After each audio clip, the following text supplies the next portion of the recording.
In March 2012, the port town of Mombasa in Kenya honoured the late Yusuf Karim by naming a road after him. The Yusuf Karim Road became one of the few roads in Kenya to be named after a sports person. Who was Yusuf Karim, and why was he honoured this way? Yusuf was the son of Ahmed and Sharbano Karim, recent migrants to Mombasa from Kutch in western India. My parents first came to East Africa in 1926. They came here as people from there were coming here. I think there was a green pasture in Africa here. And most of our Asians, especially our community members, I remember, started coming to East Africa. They stayed here for a few years, and then again, I think they went back to make sure that they wind up there and come back here. Then when they went back to Mumbai, that's where Yusuf was born in 1935. Ahmed Karim returned to these lanes of Mombasa's old town in 1937. By this time, his family had increased to include his sons, Ghulam Ali, Hussein Ali, Akbar Ali, Sultan Ali, Yusuf and Pyar Ali, and his daughters, Marzia and Fatima.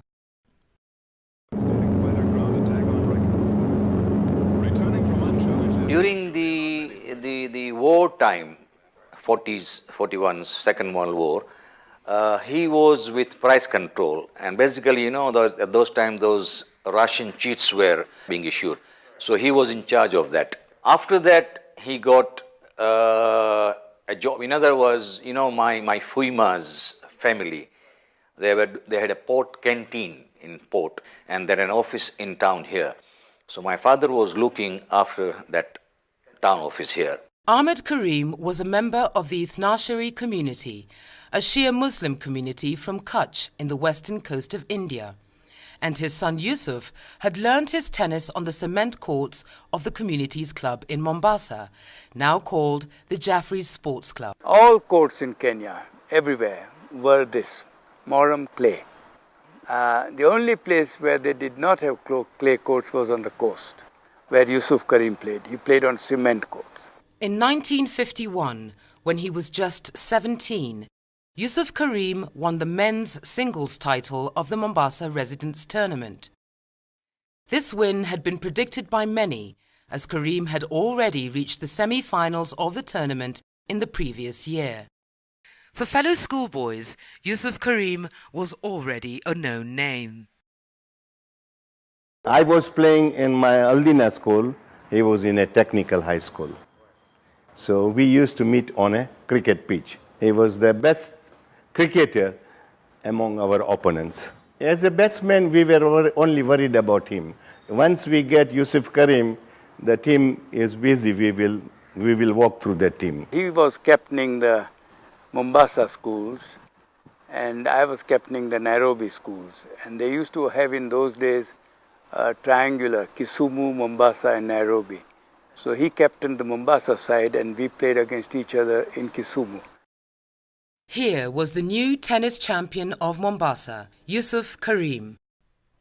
This is the first tennis racket that he purchased from Datu auction for 5 shillings, got it fixed, and as you can see in the year 1951, when he was 16, that was his first trophy that he won.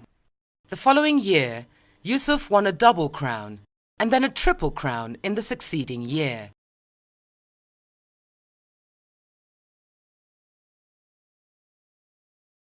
It is really very pleasing to be reminded of one's childhood and of one's boyhood by a young man who was not born then, but his father was a good friend of mine, and we both had the notoriety of going late always to the school, and we waited for each other. If Yusuf was there late, he waited for me. If I was late, I waited for him. And the headmaster, when they saw the two, he turned his face as if he did not know. We only pitied those who were punished. But in any case, it is true. But you must not think that I was good at sports. My field was different, Yusuf Bhai's field was different. Yusuf Bhai remained course champion for 25 years. just had a slight impact upon Mombasa as one of the so-called good orators produced by the school. Debaters, and so on. वो दिन गए जब आतिश जवां था और जब पसीना गुलाब था. As my senior at Technical High School, he was greatly admired by his fellow students, the teachers and the principal at that time, Mr. Andy Patel, because of his prowess in sports. There were two such persons at Technical High School who enjoyed a lot of respect from the students, the staff and the principal of the high school. One was Mr. Askar M.M. Jaffa, who was a great orator, and he rose to become the world president of the international community. The second one was Yusuf. I still remember that if for any good reason Yusuf or Askar came to the school a bit late, the principal would turn a blind eye. A secondary student becoming a course champion, it was a big honor. The history of tennis in those days is governed very much by the Europeans. The highest level here was probably county level in Britain. Rusty Mayers got through to the third round at Wimbledon. It was an elitist sport in some ways, and the indigenous Africans did not participate in tennis. Clubs were, of course, very much on racial lines. I remember him from about the mid-50s, and that also at what was then the Nursery Sports Club. He was one of the leading sportsmen there. One would see him playing cricket, tennis, volleyball, traditional style volleyball.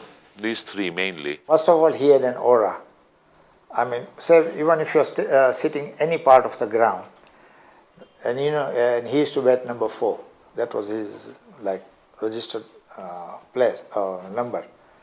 So he used to up his sleeves and his bat, and he had a very unique walking style. And it's like somebody with authority walking out to bat. He walked chest out. He was blessed with a very good build. So he stood out, put it this way. You could not but notice him on the field. Very well dressed, immaculately. Flannels when the rest of the players always sported whites. He would have a sort of a creamish look about his trousers, I still remember. In those days, it was very popular to wear a cap as opposed to these white hats these days.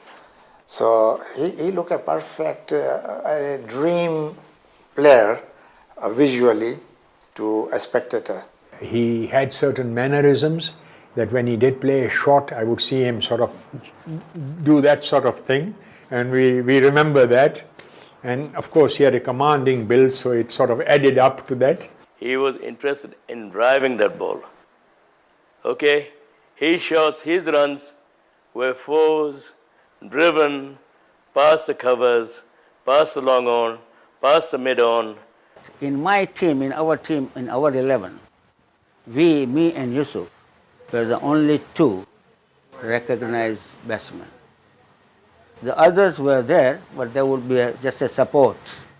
If either of us gets out quicker, the team would not score. In fact, I played together with him. This was in the late 70s. He had still an aura about himself, and I saw. In fact, he got a chance to bat, and he hit some amazing shots, even without any practice. I'll tell you about his father, Yusuf's father.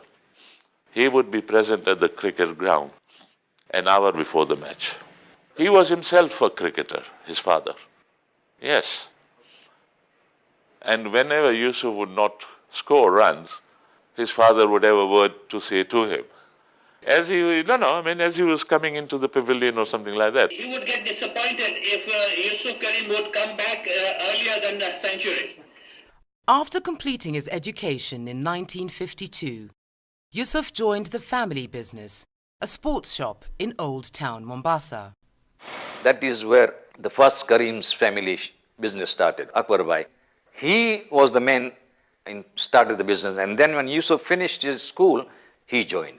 In spite of the many hours spent at work, Yusuf's reign as Mombasa's tennis champion continued unabated. And then he was champion right through. His singles, he partnered M.A. Vienna in the doubles, and they won a lot of trophies together. And then he partnered Mrs. Norona in the mixed doubles, and she won there as well. He had a controlled service, but he rarely double faulted for one. And I mean, when playing a shot, he would be very, very canny about the corners, playing the ball deep, and then being at halfway stage to be able to sort of put it away again. While succeeding at tennis, Yusuf Karim delivered outstanding performances on the cricket field as well. He was a class above all other batsmen. There were other good batsmen. I'm not, taking away anything from the other batsmen. But he was a complete batsman. He had the patience, he had the power to accelerate the innings, he had the power to hit sixes. In my opinion, he was a very good batsman, and if he had played more cricket, concentrated more on cricket, I think he would have gone very far in cricket in the same fashion the way his son Asif Karim went very far playing for Kenya. The most that has been talked about is against the MCC when Mike Watkins came in, 1957-58 around that time, and he played glorious cricket against them and was immediately offered county cricket. Well, county cricket in those days was a major issue, means you're first being respected by an outside community, playing in England, playing at the highest level. He was offered a contract to play county cricket after the MCC visit to Mombasa. Yeah, and at that time, the grandfather had refused to allow him to leave, Mombasa. And it was, I think, beyond comprehension at that time to really think of going to England when going from Mombasa to Nairobi was a major exercise. Yusuf Bhai was born in the wrong country. Had he been born in a test-playing country, he would have played test. And to add to that, I would say that as far as Mombasa is concerned, there hasn't been a greater batsman than Yusuf Bhai, and I don't think there ever will be.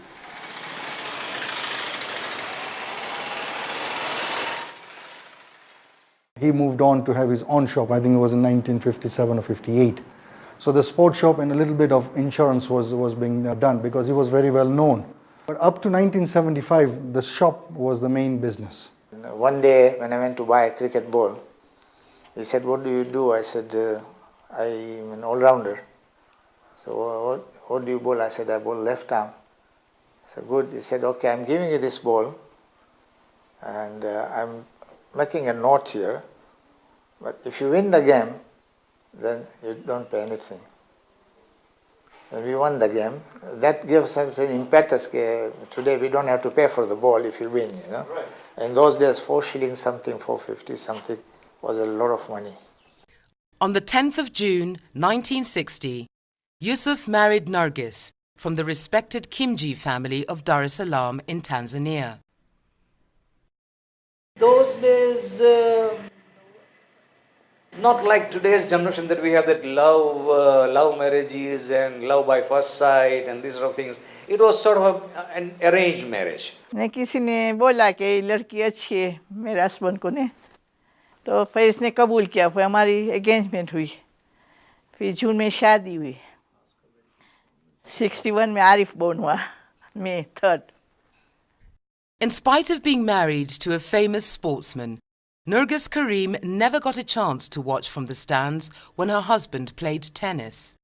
ना not allowed. हमारा लगाओ ना ladies ना जायज हुआ खबर है. However, Nergis Karim found a way to watch her husband play by peeping through the thatched boundary wall of the Mvita Tennis Club.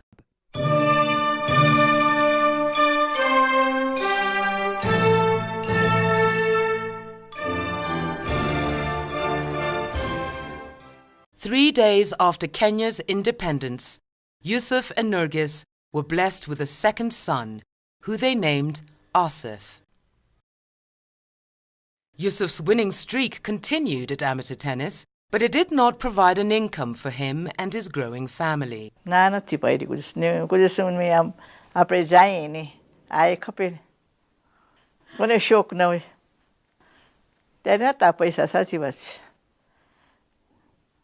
અને પોતે હું જાતી હતી દાર ઇસ્લામ બસમાં ટ્રાવેલ કરતી હતી. જાઉં ને મારી મા પાસે તો બસમાં જતી હતી પહેલાં. પછી થાય મને કે હું ક્યારે પ્લેનમાં બેસીશ. થાય ને આપણને શોખ હોય. Like in everywhere else, there are ups and downs, financially, business. But no, she gave him all the support. And of course, without that support, he would not have been able to do what he did. Yusuf and Nergis rented an apartment in this building near the Mvita Club. By this time, Yusuf Karim had earned the title of King of the Cement Courts in Kenya.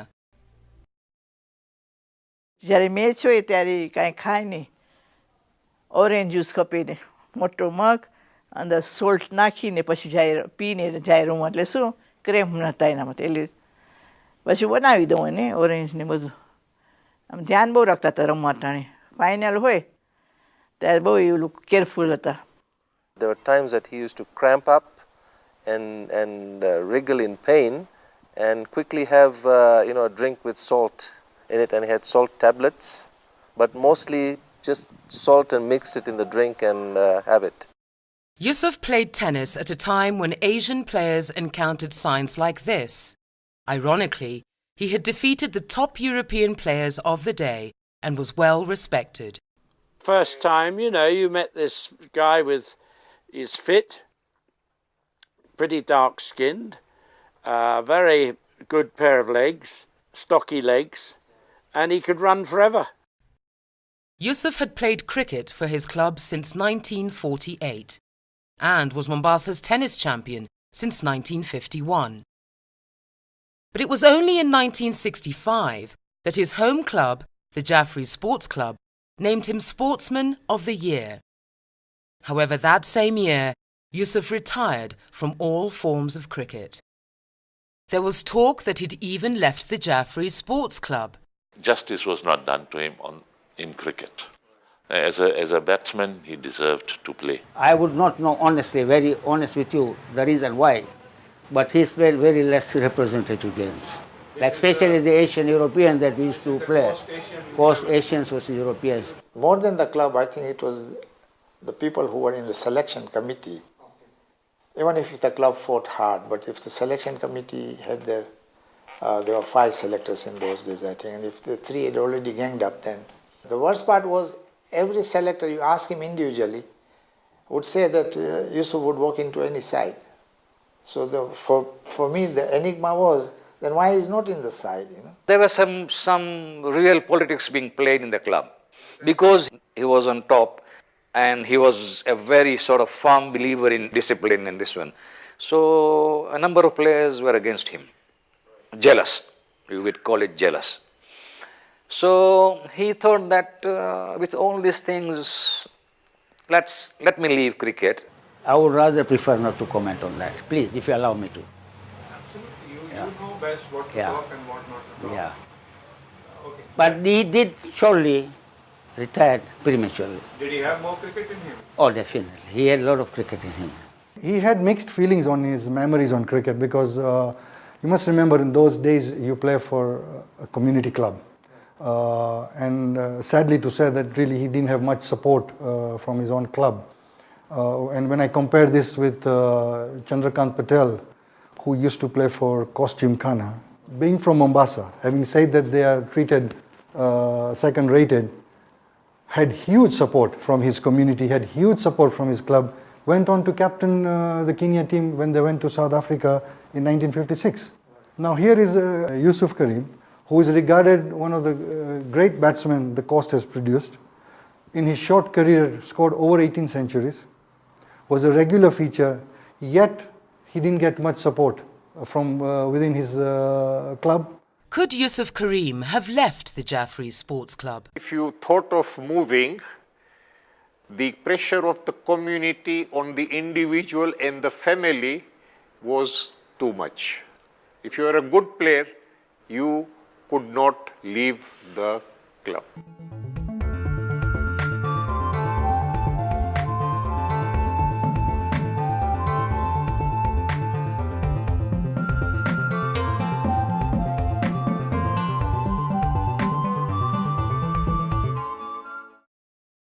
In 1969, Yusuf Karim's accomplishments on the tennis courts won him the coveted Dunlop Vase for Player of the Year from the Kenya Lawn Tennis Association. In spite of their differences, Yusuf led Jaffrey Sports Club to victory in the Macmillan Cup in 1972. In Mombasa, it's only the Jaffrey, JSC, who has won that trophy. And that was with Yusuf Karim being our captain. The distinct memory I have is for the 1974 Davis Cup in Nigeria, where they went to play on cement court. Unfortunately, he was not selected. But he was a great sportsman. He never complained, and he said he accepted the situation as it was. And funny enough, 6 months or about 8 months later, there was All Africa Games in Egypt, where the surface was maram, which he was not very, very familiar or very strong in compared to the cement. And then he gets selected. So he was even debating whether to go or not. And obviously, as a young guy, I just wanted him to be everywhere. He partnered Jane Davis, who was one of the top players in those days, and they were paired as mixed doubles partners. And in the men's doubles was Nalin Shareta, who was his very good old friend, and of course the singles. So they did very well in the mixed doubles, having finished as bronze medals. Meanwhile, the junior Karims, Arif and Asif, had started to play tennis at the Mvita Tennis Club. Asif and I used to go and just knock the ball somewhere in the side courts over there. Asif was about 7 or 8 years old. He and his elder brother Arif, they used to come with these small rackets, and they would always play on the last court. And those two brothers always used to quarrel. Every time they quarrel and then they walk out of the court. This guy says the ball was out. The other brother says it is in. Coming back to the Saturday 4 o'clock tennis, there was another reason why we used to go early. Because I would pester my dad that, at least let me hit a ball against, A, my father, B, a superstar. So, he would kind of knock with me and tease me around and make me run. And so by the time the 10-15 minutes, I already need a drink. All the while, Yusuf still maintained his business of Karim's Sports House. In my involvement with the Red Cross, he on many occasions would give a donation from his sports house, Karim's Sports House, some shirts for football and footballs themselves and other equipment.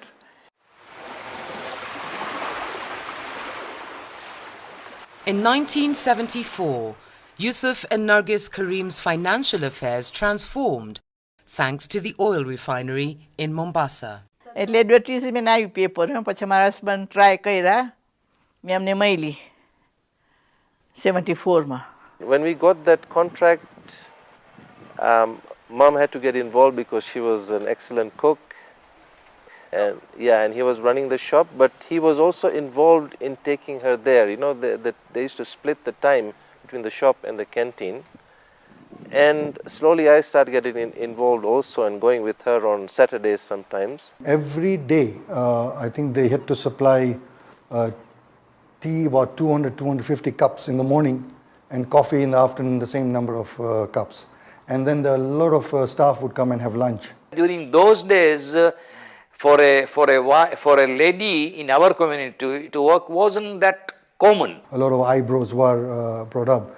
But my dad and mom were very focused. They were interested to make a life for themselves and for their children. The canteen business actually gave a financial boost to the family, and things started to get better financially. By this time, Yusuf Karim's body was showing signs of wear and tear due to a lifetime of playing on cement courts. For cement courts, there are special shoes with special padding. So your knees, the jerk that you get is not that severe on your knees. We didn't know that.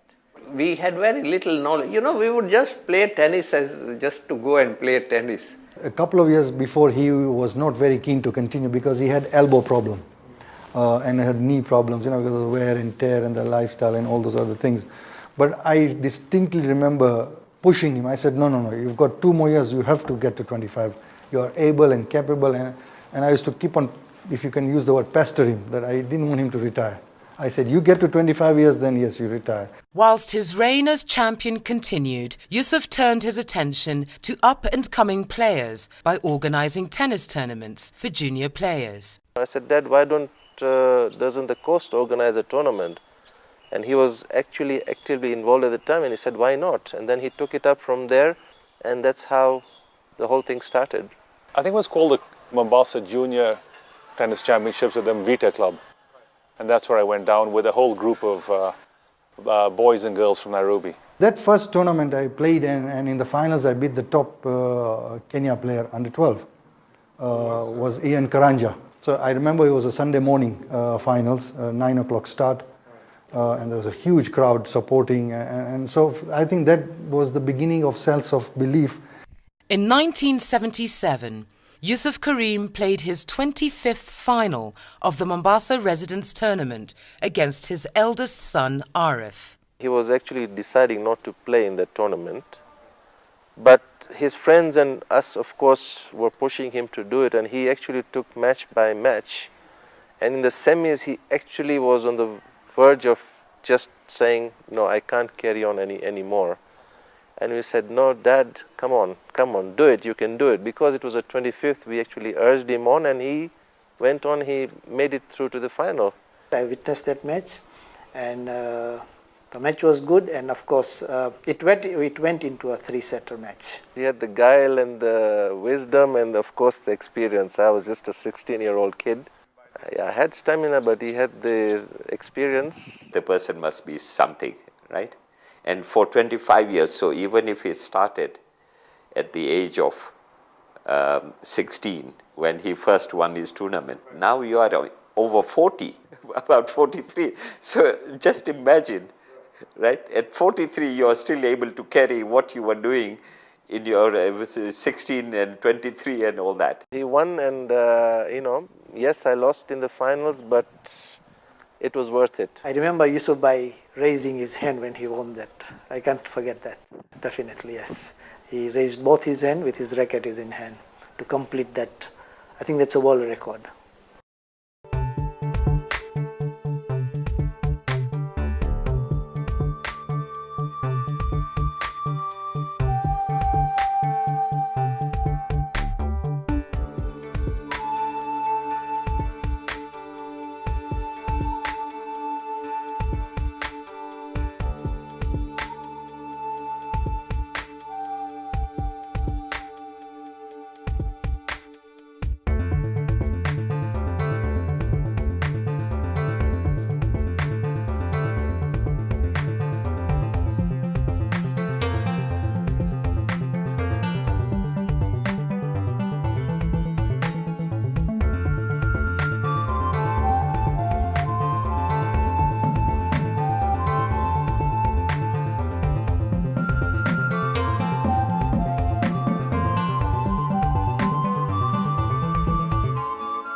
Despite their father's retirement, Arif ensured the Mombasa Residence Trophy remained in the Karim family. Oh, he was, again happy, and, from then on he just basically was ecstatic and happy every time Asif or myself did well.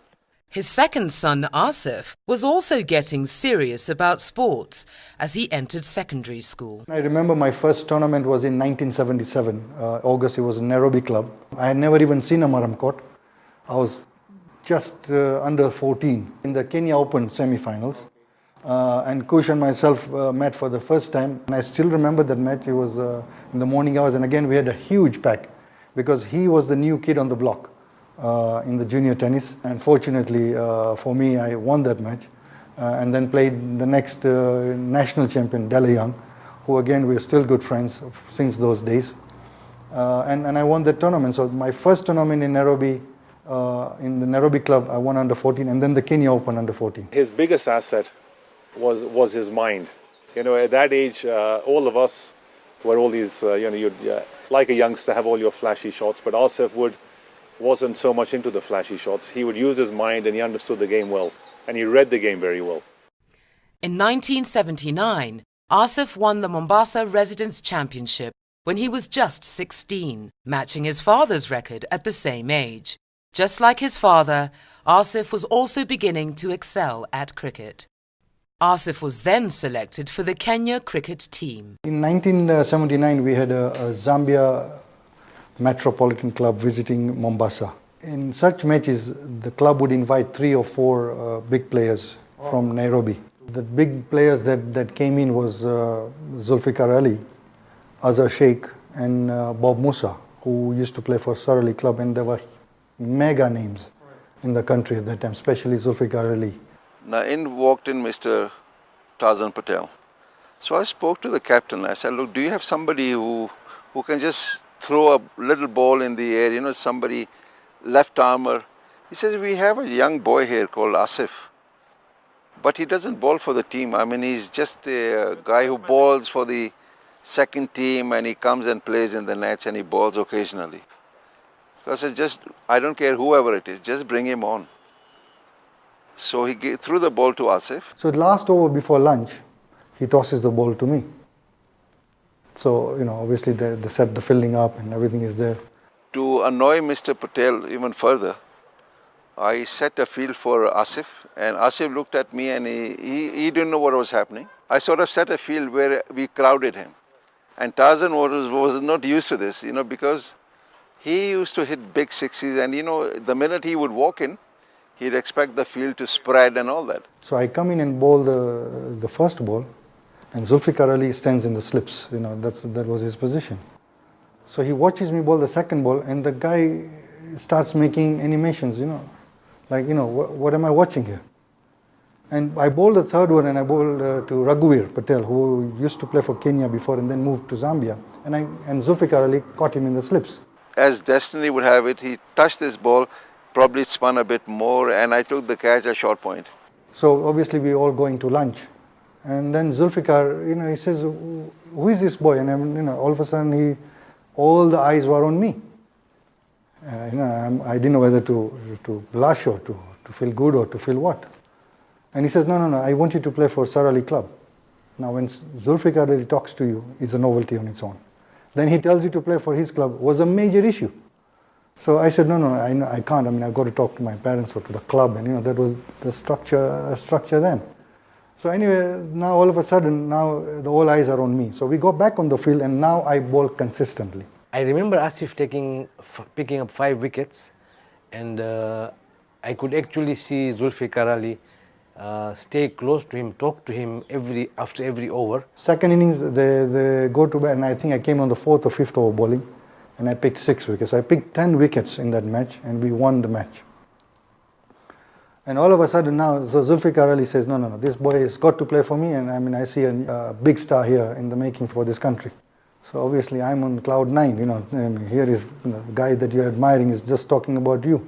I mean, I was so impressed with this boy. I mean, his flight, you know, at such a young age, he was a very slim boy, tall, and very fit, I think. I think he used to play tennis as well. But I had never seen him before. I had never met him before. But the way he bowled... During that period, Charanjit and Harry actually saw Asif Karim for the first time. And not as a batsman, but as a bowler. So he came in, and this is the first time, and they said, the first comment was, what a loop. You know, these are people who can spot talent. And the mere fact, they said, how many bowlers have this loop? So Harry said, you watch, this boy is going to play for the country. And Mombasa Sports Club, who are playing in the National League, approached my dad, who was late Fakhru Babla, who really was an inspiration to me later on. Came to my dad with Mushtaq Ramji, and they said, look, we would like your son to play for Mombasa Sports Club in the National League. Now, I was doing my O-levels, which was a very important year for me. So we had a discussion, and of course, my parents, as usual, was very, very supportive. And he says, this is an opportunity for you. Go ahead. In some ways, I agree with what he did, moving to sports club. Because Mombasa Sports Club was Mombasa's representative team on the National League. And that gave him exposure. And obviously, the exposure paid off.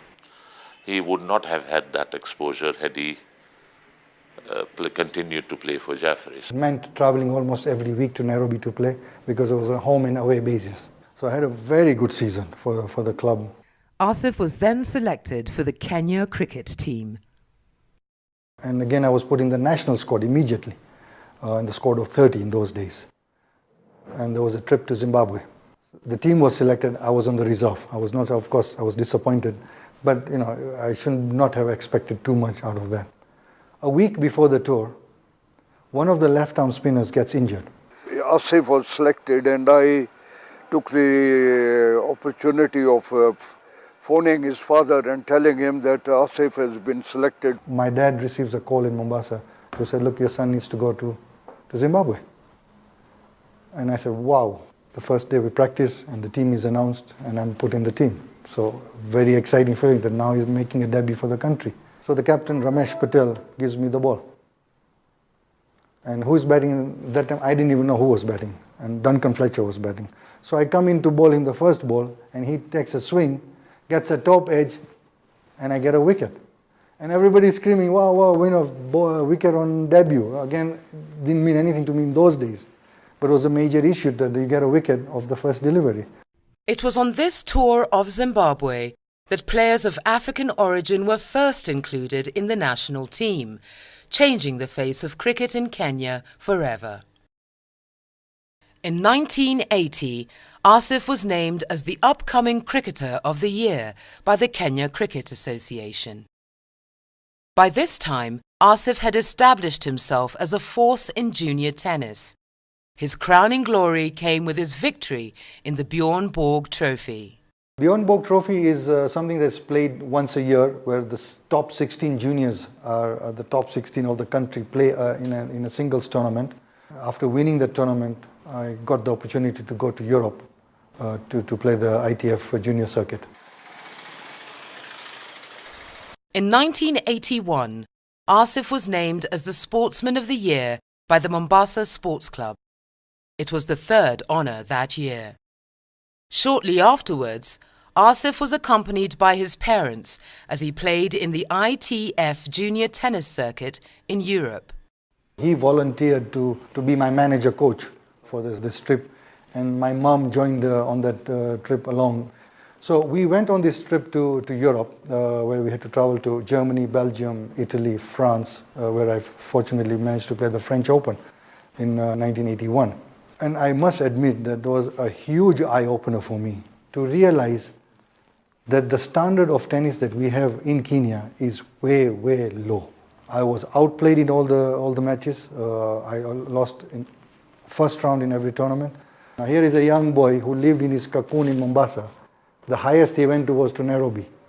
So now you're going to a world, and then you realize that there's a huge world out there. Upon returning from Europe, Asif left for further studies in the United States of America, following the path of his elder brother, Arif. Tennis has been a very strong feature in our family. My brother also was a tennis champion in Mombasa, and then I followed him. And both of us, due to tennis, managed to get a 4-year tennis scholarships in the United States. As I was finishing, I talked to Mr. Farquhar about Asif, got his information and records in, and fortunately he also got a scholarship over there. It's a small town, Lake Worth, about an hour's drive from Miami. The teammates we had were cosmopolitan. Soon after joining college, Asif realized that he had to overcome some financial challenges. I knew the challenges my parents were going through, so where is an area that I can raise some money? And then an opportunity came with one of the person that I was coaching, and I said, look, I need to, see if I can get some work. I'm eager to earn some money. So she organized a job for me in a vegetarian restaurant as a busboy. In America, a busboy is somebody who works in a restaurant that after the patrons have eaten, you go onto the table, you pick up all the dishes and you take it into the kitchen. And that is followed at the end by cleaning up the entire restaurant. And as the restaurant would close, I would go to the toilets, clean the toilets up, go to the kitchen when everybody is gone, remove all the mats, clean the whole kitchen up, put it back in neat. And I used to take a lot of pride in what I was doing. It taught me a lot of things. But the icing to that whole job was that I used to get a free meal. And we would hear news, of our team, how well we are doing, and we would hear how well West Palm Beach is doing amongst the colleges of Florida. West Palm Beach was always in top 5. So he was playing for a very good college. With their eldest sons away at university, Yusuf and Nergis Karim completed the Hajj pilgrimage in 1982. As you start your second year, now you've got to start looking at moving to a university, which would be the third year of a university for a 4-year university. So one of the areas that interested me was insurance. Now, Howard University was one of the very few universities in the US that offered an insurance program at the undergraduate level. So I applied for them, and they were also interested in me because of the tennis. And I was very keen to go to another city. I wanted to go to Washington because, you always hear about it when you are in Mombasa that, Washington DC is the capital of the United States. Howard is no more different than other historical black colleges. 400 years ago, we had slavery, all right? And during the slavery years, blacks could not go to white institutions. They decided that we was going to have our own facilities for education since we couldn't go to white schools. Palm Beach Junior College was predominantly a white school. When I was in Florida, it was predominantly a white school. So as an Asian, as an Indian, we are in the middle, whichever way you go. Unless you go to India, then you're part of the system. But other than that, any part in the world, you are going to be a minority. Asif soon made his mark on the tennis courts of Howard. He even found fellow cricket players in Washington, D.C. They selected a team for Washington 11 to go to Jamaica for a week, and I was selected in that trip. And here is the West Indies that you are hearing about, the Clive Lloyds and the Viv Richards and the Michael Holdings and all that. Now we are going to visit that country. And I remember again bowling to Basil William, who had just played for the West Indies. And again, I don't know whether I'm knack to get those big wickets, but I got him out on the third ball. On his visits home from Howard University, Asif continued to make headlines in the Kenyan press. Asif celebrated his 21st birthday by getting a perm, in keeping with the style at that time. And I walk into the hairdresser lady, and she says, what can I do for you? And I said, look, I would like to get a perm, but can you explain to me, how this thing works? I think I was there for at least 3 hours. I mean, it was an experience and a half. They put rollers on you, and there's liquids on you, and after I finish the whole saga, it stinks. And then you are told that for one day, you're not going to shower. So I said, but I'm smelling. He says, it's okay, go through it tonight. So the next day is when I shower, and then the whole thing comes out, and then you see a nice little perm on 21. He did change his hairstyle when he came back. I remember that.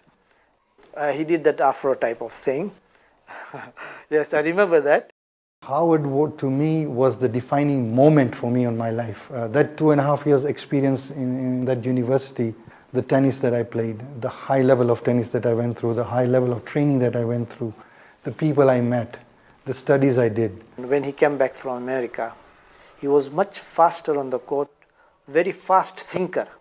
He would straight away know how to react to that ball or the point which is coming in. In 1985, Asif permanently returned home to Mombasa and the Mvita Tennis Club. I came back in 85 December after graduating, and I was offered a job with Alico, American Life Insurance Company in Nairobi. I started my job in April, and obviously the cricket and tennis also were simultaneously in place. Asif played with the Kenya team in the 1986 ICC Associates Tournament, where Tom Tikolo became the first player of African origin to lead the national cricket team. Kenya finished a poor 10th out of 14 participating teams. It was around the same time that his brother Arif got married and migrated to England. After marriage, as I said, I was there until August of '86 in Mombasa. No, then we migrated to the UK because I had a British overseas passport and had to move. Would the brothers have played together nationally? Well, obviously, I mean, to have my brother be part of the Davis Cup team or to the national cricket team would have been a great thing. Later that year, Arif and Asif played for opposing sides at a community festival in Nairobi. Arif for Stanmore in England and Asif for Nairobi in Kenya. Well, I actually thought that Nairobi will win because I think both the players are in Kenya's squad today. As predicted by Yusuf Karim, Asif's team won the tennis and cricket tournament. Asif continued his good form in tennis, inviting comparisons with his illustrious father. The only thing that used to distract Asif, or in my opinion, was the fact that he was very emotionally charged person, much more than his father. 1987 was the All Africa Games. I mean, it was a prestigious thing that Kenya was hosting it, and tennis was one of the disciplines that was going to be taking part. Paul Wakes at that time was the number one, and so he didn't have to play in the trials. And then we had Polo, myself, Asif, and Norbert Oduor, and a few others who were also there. So and myself went through, and I believe it came down to Asif playing against Norbert Oduor for the fourth position, and between the two of us, and I won the match. Obviously, the selectors were a little jittery, and you could sense something was not right, and they said, no, we would like you to play again because we want to check the fitness, and it's a very important tournament. So fine. So we play again that afternoon, and again I beat him. Only an hour or 2 hours later, when the selection is mentioned in front of everybody, Norbert Oduor is selected in front of me. And it was one of the most disappointing thing to go through, but there was nothing you could do. I was never involved in that. I always just used to come like a week before the actual match commenced, so I didn't have anything to do with trials. And again, it was a scenario of a Mombasa boy coming to Nairobi and being discriminated. A disappointed Asif retreated to his parents' home and the Mvita Tennis Club. I was about 10 years old, and I was very keen on tennis, and my father was keen on me playing tennis. And what my father did was he actually spoke with Asif and asked him, can you please take a little bit of time out of your busy schedule? And I tugged him on the shirt, and I was like, Asif, please, could you please hit with me? And I just remember the fluidity. I just remember him being in such incredible control, and had a grace and an elegance. 3-4 months later, Kenya is drawn to play Davis Cup against Ghana. And Ghana is on the coast, so the entire squad travels to Mombasa for training. I had a very honest and a very frank discussion with the coach. And I said, look, we know there's a position for one that really is being tussled here for. Are we going to go through the same saga, what we went through in North Africa? So we play a best of 5 matches between Norbert and myself, and I won the match. So obviously I felt good. The next morning I come to the hotel where we were training, and as I walk into that room, I immediately sensed a feeling of something is not right. And I got that fear that there's a shocker coming. There was a bit of political evil at that time. We were all trying to make tennis a much more widespread game. I mean, I myself was the chairman here. We were having grassroots programs and things.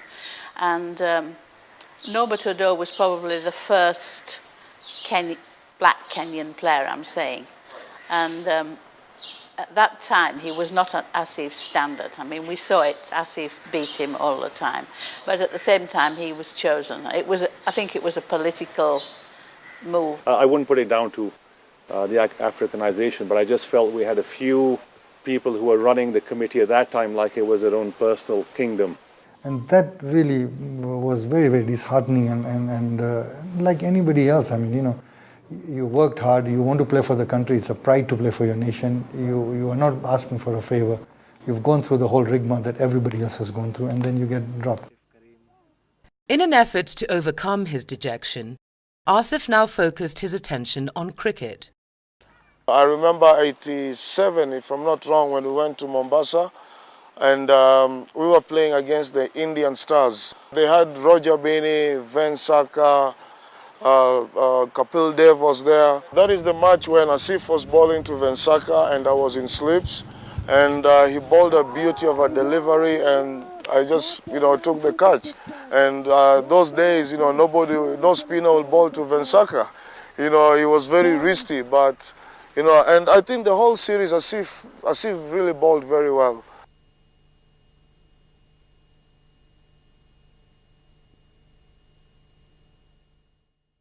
He was my idol. Okay, he was a guy who would put in more than 100% into a match.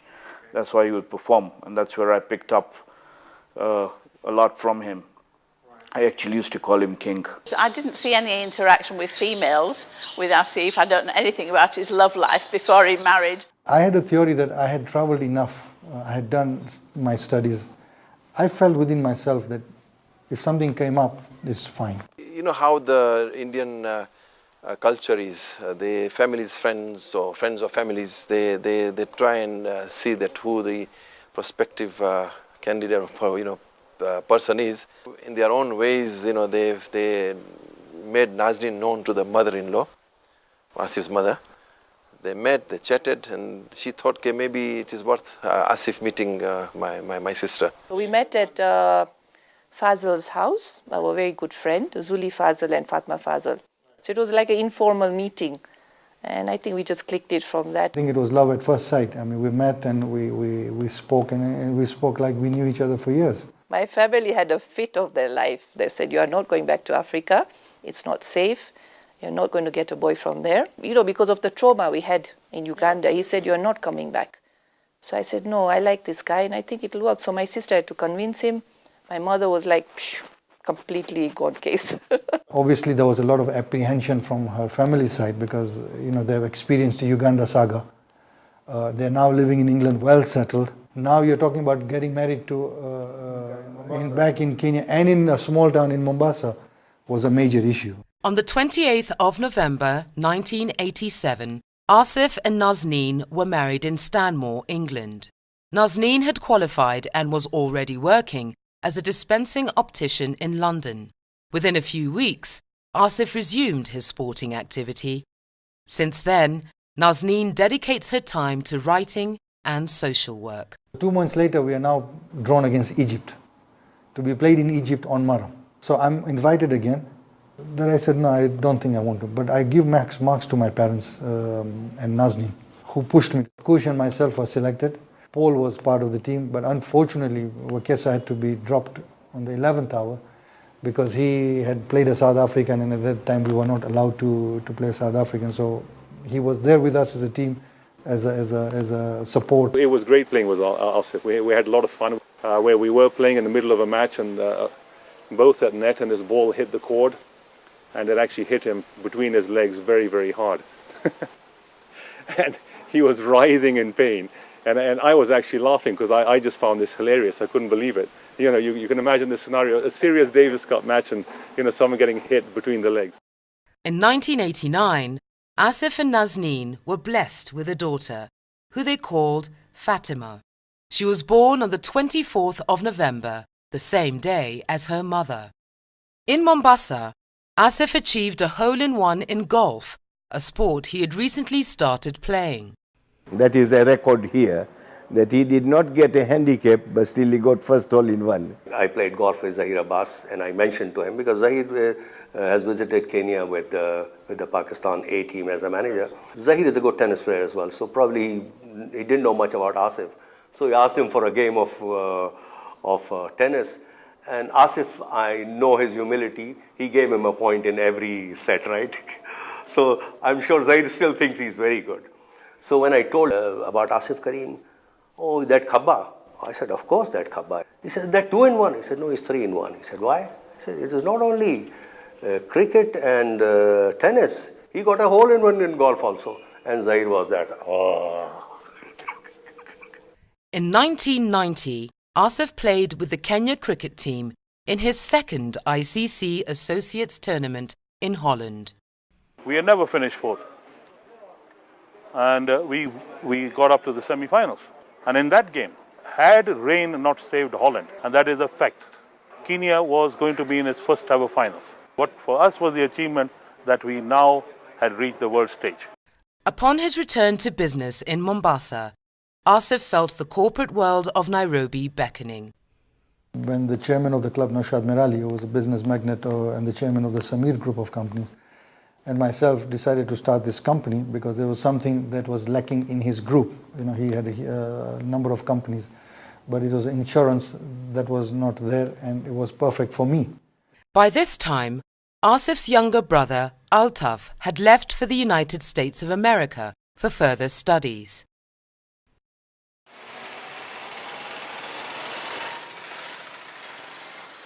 Asif and Nazneen's decision to leave the family home in Mombasa raised much concern, as it also meant leaving their parents. chance mali gyo ni Nairobi ma. To Karim ke bhale tame jao wando ne. My father-in-law was very supportive of this. He said, look, you have an opportunity, go for it. Asif's relocation was the subject of a television documentary made by the Kenya Broadcasting Corporation. He's quite the most outstanding player that we've had on the coast. I think his record with Kenya goes without saying. He's batted and bowled against the best players at international level and proved his worth. And in my honest opinion, if he'd have been born in, say, Pakistan or England, or he'd had the chance to have gone and played in first-class cricket, although one can never be absolutely certain, I do feel that he would have made an impact at that level, that is first-class level, particularly with his bowling. I think his main contribution is the fact that he provides a yardstick for the junior players. They play each other, they beat each other, they think they're getting pretty good, and then they get on the court against Asif, and they find that they still have quite a long way to go. He's been the champ of Mombasa tennis for the past decade, and all of us juniors have been trying to beat him. But now that he's leaving, I mean, he's left a big gap. In Nairobi, Asif's twin passions of tennis and cricket finally collided. Now here is a final of cricket on a Sunday, and here is a final of tennis, Kenya Open. What do I do? And that same very weekend, we are shifting houses. I say to myself, okay, what I'm going to do, I'm going to go 9 o'clock to the ground as the captain, toss the coin, hope to win the toss so that we bat. So then I go back to Nairobi Club to play the Kenya Open, which would be about 10:30, 11, finish that singles, and then rush back to the cricket, finish the cricket. Not to forget, I was also in the doubles finals, which was at 5 o'clock in the evening. So I go to the ground, win the toss, we go to bat. Immediately I give instructions and I go to the Kenya Open. Unfortunately, the ladies singles got delayed. So the time now is going and every minute was valuable. So then we start the men's singles, and I don't think I was in the right mental frame, and I lost to Norbert Odwar in the final. Rushed back to the ground, and we are in dire stress. We are at about 100 for 7. So I walk in and we are about 143 or thing all out. To go to the field, Aga Khan, whom we were playing against, were now in a precarious position. They were about 100 for 6. I still had 4 overs to bowl. It's now 4 o'clock. I have to rush for the finals. So now what do I do? And I just made a decision that, look, I cannot let my team down. So I went through. Unfortunately, we even lost the cricket match. I go back to Nairobi Club for the finals, and it was the most embarrassing sight when everybody is giving me a horrible look because I'm late, and I felt very disappointed that I let my doubles partner down. But he was okay at the end, and maybe he was just being respectful for me. But I felt disappointed. But it was a day that really went completely haywire. The time had come when Asif had to choose between tennis and cricket. He gave up tennis in favour of cricket. He was a very, very talented player, and he was not chosen for the Davis Cup team. I was disheartened with my own decision on the tennis. I mean, I'm not blaming anybody on that. It was a tough decision. Asif is still fondly remembered by his teammates. It wasn't the power game. And I think this is what Asif lacked. As tennis has progressed, it's become more of a power game. People are more physical, they hit harder, and he had that old game from the 60s, 70s where it was all very nice touch and feel. Well, the reason why it's difficult to beat him, first I think the guy is sort of a tennis genius. I mean, he's quite good, he's quite a steady player. He's fast on the court. Even though he's not that a hard hitter. He doesn't hit the ball hard. But the thing is, he's quite good at controlling the ball. He keeps on returning everything till one makes a mistake. Asif, his game was centered around his ability to manipulate the ball as a craft. Slice backhand, which is possibly the best in Kenyan history. Asif was known that if you hit to his backhand, it's going to be placed in the corner with a fair amount of spin, and it prevents you from doing much with the ball.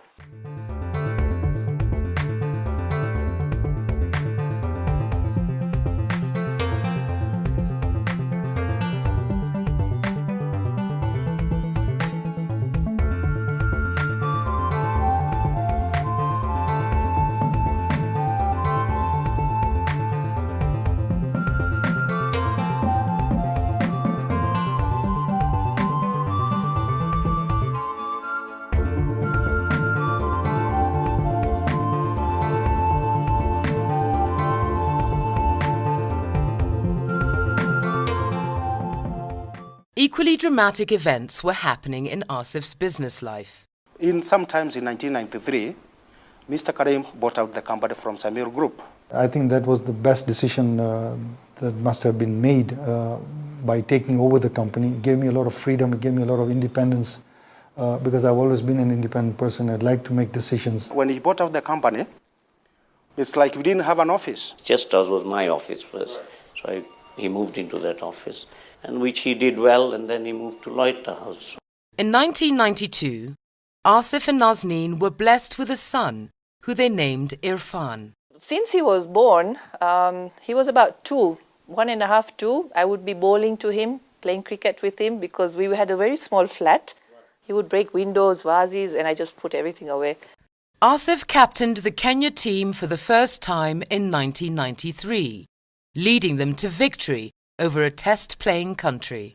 I used to be vice captain on a regular basis. So I captained Kenya before I captained club. Those days, nobody talked about him as a captain yet. Primarily because he had not captained, I don't think he did captain his own team. In 1994, Asif helped to procure equipment sponsorship for the Kenyan team for the first time. Cricket equipment being so expensive, a player couldn't buy his own gear. I had a word with AJ Sports. I said, look, we're playing this tournament. It's going to do you good also because we have a good team. So fortunately, they agreed, and that sponsorship at that time was worth well over $10,000. 20 teams came to Nairobi in 1994 for the ICC Associates Tournament. That time, it was do and die for Kenya. If Kenya performs well, if they achieve the status of being in the final or they finish runners-up, they had the opportunity to play in the World Cup. In those matches, the critical matches, we would have 3,000 to 5,000 people, and in the finals, we had over 12,000 people. I have never seen a crowd like that locally. The Kenyan score was 318 for the loss of 5 wickets, with Maurice Kadumbe leading once again with a fantastic 158 not out. Batsman, in comes Karim, balls.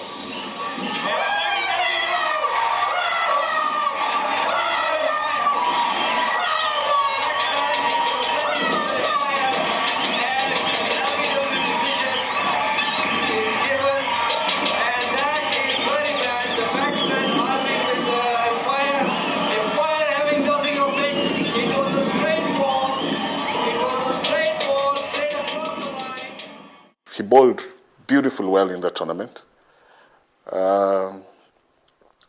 We went on up to the finals.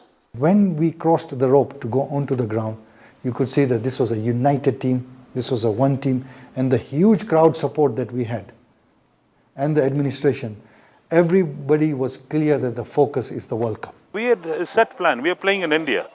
So what is the point of going and playing on green wicket in England? You go and our performance has to be that World Cup. Our preparation for the World Cup used to at least go to some other country before your team goes there. As part of their preparation for the World Cup, the Kenya team toured Bangladesh in 1995. When we beat them, we knocked them out of contention for a place for the World Cup. So it was sort of like they wanted us to go to their own backyard and pay us back. We were playing in stadiums consisting of over 30,000 people watching. I mean, there was a time I distinctly remember when I was batting with my colleague, I think it was Edward Tito. And you know, when you're talking to each other, it's very easy to hear each other. In Nairobi or the normal cricket match, and here I'm talking to him and he can't hear me and I can't hear him with all that noise of the 30,000. So we actually had to come next to each other in the middle of the wicket and you know, whatever we had to talk. I mean, it was amazing. And the firecrackers and the noise. The conditions were very harsh because it was very hot, very humid. Yeah, the wickets were turning. So for people like Asif, I think the conditions suited him very well because he bowled very well on that series. We had a foursome group, me, Asif, Edward Tito and Tariq Iqbal. We were four of us, used to be always hang around together. And we used to love eating. That's the main pastime we had. How did Asif manage to balance the demands of business, sports and his young family? I would say it has suffered, I cannot lie, definitely. But I think he made up for it towards, you know, when he comes in the evening, he makes sure at least he spends some time with them. Unfortunately, I could not join him in any of the trips because it was always during school time. One thing Dad's really good at is balancing everything somehow. I mean, it was obvious he wasn't there when he was on tour and, yeah, practicing. But I do remember that when I had a class assembly or parent-teachers interviews in school, he would normally be there. He did his time, and the family was with him. So very supportive, especially the wife, Nazdeen. Excellent supportive. He couldn't get a better person. It's difficult for the wife to, you know, give that kind of support because he used to be out 2-3 months out playing cricket. One would get fed up saying, "What's happening?" You know. And it goes on. But Nazdeen, wonderful person. Then in early 1996 came the Wills World Cup. Honestly speaking, going to the World Cup, for us, it was about going to take pictures, you know, standing next to Sachin, standing next to Lara. Yeah, this is the World Cup. You know, it's our first time, you know, taking part in such a big event. We were playing India in a big names, Azhar, Sachin, Kumble, Srinath, Prabhakar, and we were playing in Cuttack. Huge full house stadium. It was my 10th over and obviously it was on 99, so Maurice and myself said, you know, let's try and put some pressure, but you know, we are also asking ourselves that what pressure are we going to put on this guy when he's on 99? I mean, he scored these runs so fast. So we said, let's be a little adventurous. Oh, they've asked a question. Everyone's holding that up and they cannot believe it. Well, I'd like to see that replay. Well, the Kenyans definitely thought they'd got Sachin Tendulkar here. Must have just come off the pad, but definitely the decision going in favor of the batsman. I come in to bowl the first one, pushed it a little bit, and there was a catch on a bat and pad. And we made a huge appeal, you know, I mean, and there was a huge uproar in the crowd. And I can't remember the umpire's name, but it was a Sri Lankan.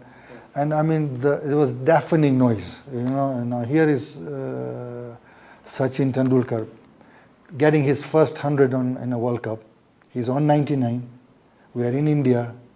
I'm bowling the first ball, and of course the umpire gets a not out. He was out. He put in a edge at 99, caught by Hitesh Modi's short leg. He was out. He says, he turned around and he just smiled at us. He says, umpires have to give me out. I can't walk. And Asif says, my God, I must have, you know, there's a surprise because every time when we sat down to eat, we always used to joke to each other and we used to bet, who's going to get Tendulkar's wicket? And Asif said, I'm going to get it. I said, no, I'm going to get it. So Tito said, no, I'm going to get his wicket. I said, no, don't worry.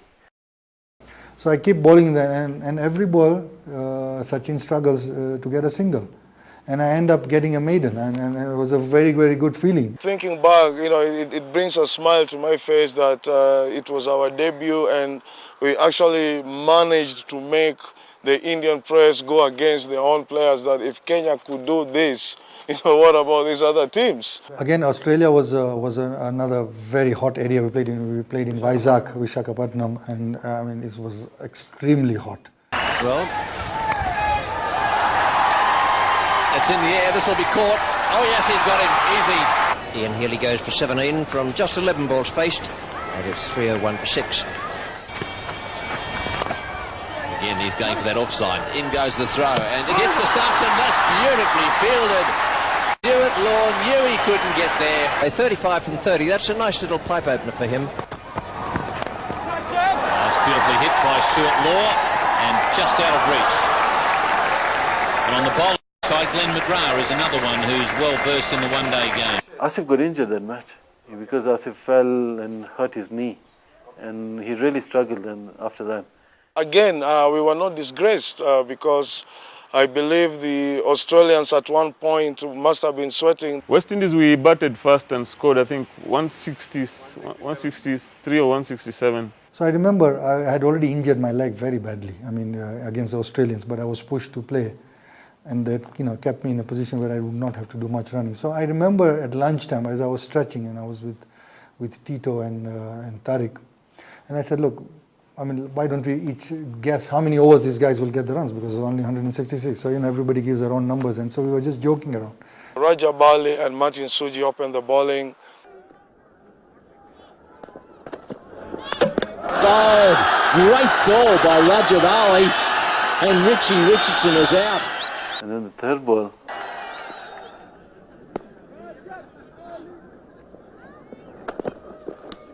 That's out! That is out!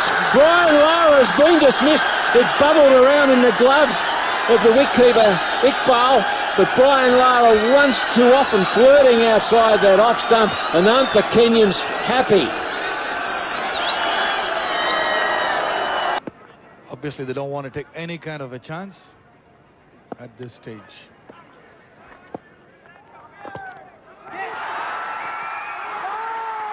He's given it.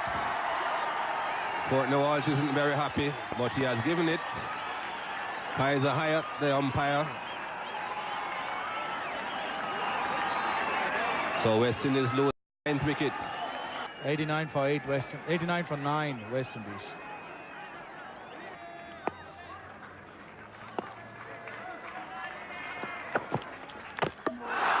And that's it. Inside edge onto the stumps. Cameron Coffey goes. That's the end. The Kenyans are elated. They are dancing. All of them collecting stumps. Well, not all. There are only 6 stumps, and they have got to leave the stump camp. So there are only 5 stumps to be collected. It was very, very interesting, because especially for us, in quotes of being of African origin, because we always look forward for West Indies. It's like we were always adored West Indian cricketers. And for us, beating them on the... It would have been great for them if they had beaten Zimbabwe. They'll be sure of qualifying for the quarterfinals, Chris. There was excitement all over. I mean, even my pain had gone, because, you know, we did a round of circle, and I didn't even realize that my pain is gone, because I was jogging along with the team. We were in an ecstasy. At the time of the victory, remember, people were working. It was as if we were in the stadium. It was madness here. It was an unbelievable day. Well, it's like, you know, the national football team, the Harambee Stars, beating Brazil at a World Cup tournament. Nobody dreams about that. We won one of the biggest upsets regarded in international sports, not only cricket, when we beat the 2-time world champions West Indies in 1996. That particular win opened the doors for Kenyan cricket.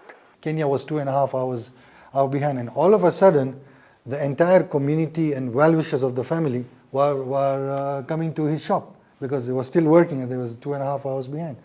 And people were just pouring in to congratulate him, and obviously, I'm sure it must have been a great feeling. Where you had bowlers like Shane Warne, Muralidharan, Kumble, Waqar Yunus, Wasim Akram, Magra. Then you see Asif Karim being fourth in the averages. It was unbelievable. We had agreed with Nazim that after the World Cup, I was going to call it a day, because it's enough. 96, that it's enough because it's been so many years of traveling and there were other commitments. When I come back to Kenya, and so I said, okay, well, I think now it's time to call it a day. She says, no, continue. There's no need to continue because the feeling was so good. But on a sad note, I think this is where the KCA did not take the opportunity. This was the second great opportunity to have taken cricket to a new level. But they should have, at the same time, made the administration professional as well as create a good developing structures, because the Tikolos and the Odumbes and the other players are going to phase out over a time what's coming in. After the World Cup, Asif and Nazneen went on the Hajj pilgrimage. Upon returning, Asif opened a new office for his company. But how did Asif's business manage in his absence on these long tours? Actually, before he left, he used to tell us to work as a team. It actually functioned because there is a dedicated team which was taking all the initiative of seeing the companies running well. Later that year, they were blessed with a second daughter, Zainab. Once again, the Kenya captaincy came up for Asif Karim. It wasn't easy. Asif, on merit basis, there was no question about his merit to become a captain. I took it as an honor. To lead a country is always, to play for a country is an honor, to lead is a bigger honor. You had Asians and Africans, you had educated and uneducated people. Then you had in the Asians, you had the Hindus and the Muslim. Then you have the Africans, you have the tribes and his own. So now to put all that together and to lead needed an extra head on that. This was followed by the Coca-Cola Trophy in India. Coca-Cola was another great. We went without a coach. We had no coach. For us was an opportunity to play big cricket.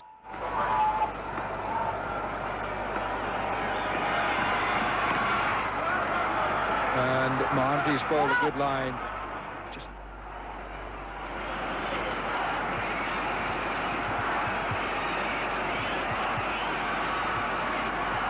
With the captain Asif Karim replacing Mohammad Sheikh. Exhorting Dravid to his 50. Oh, he's bowled in. First ball up for the captain of Kenya, Asif Karim, and he has bowled Rahul Dravid, and that really did come as a surprise, and Dravid is furious.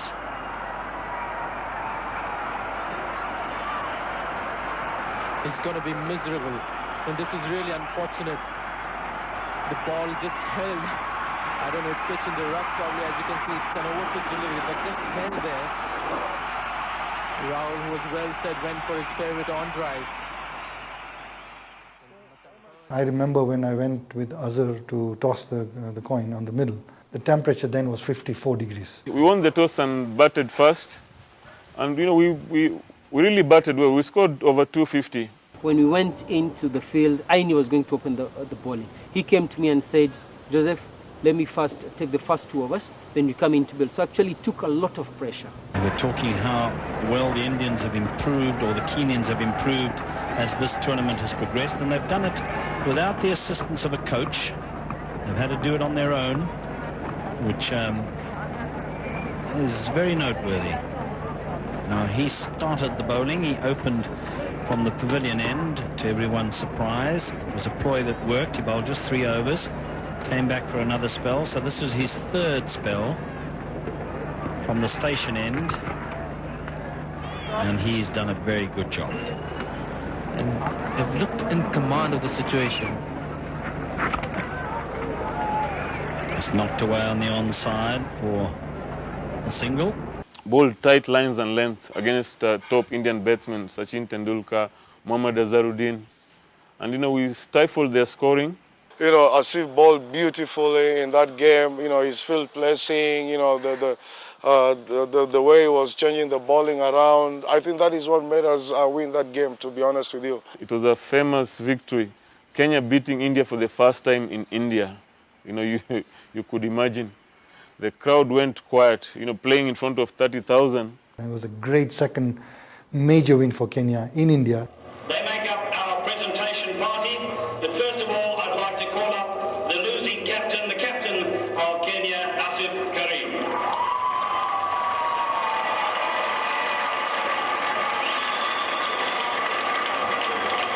Asif, disappointment for you today. Well, disappointment. We were playing against a very formidable side, and I want to congratulate the Indian team for winning the tournament today. I would like to take this opportunity to thank BCCI, and I think I'm talking on behalf of Bangladesh also, for having invited us here and to give us this opportunity to play this big tournament. The team returned home to enjoy a spell with their families before the MCC Tour of Kenya. In March 1999, Asif led Kenya to their first ever victory over the touring MCC team. Soon after, the big test of the ICC World Cup was held in England. We are now going to England in late spring, early summer. End of April, May. The conditions are extremely tough. The preparations were here in Kenya simply because the association had no money. We used to rely on our spin attack. From the 50 overs, our 30-35 overs were controlled by the spinners. Now here was a case that was not possible. Because your fingers were numb because of the cold. So that's why you needed to keep them in the pocket at, most of the time, or keep on blowing onto your fingers so that you keep them warm. And now two of their frontline bowlers are injured. It could be a very tight contest, this one. 27 years of age, born in Nairobi, made his debut against Kandy. Sri Lanka went on to win the 6th World Cup. India, about 270.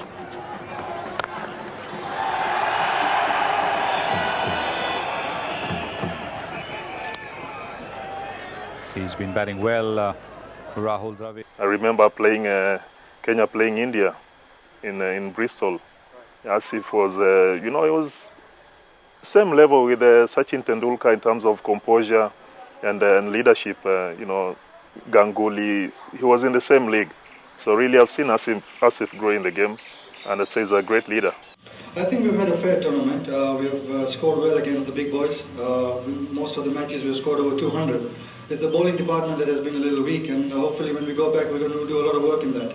But when we got back, I felt that the administration did not give me the comfort. They were looking for something, and I think I played a smart one, because instead of being kicked out or being giving not an honorable exit, it is better I come out. I remember when Asif said he was going to retire, he called me up and he was asking me, what do you think about this decision? How should I announce it? Should I call for a press conference, or should I issue a statement? And I remember telling him that there's still a lot in him. It was too early for him to retire. Before going to the World Cup 1999, I had contemplated to retire from international cricket after the World Cup.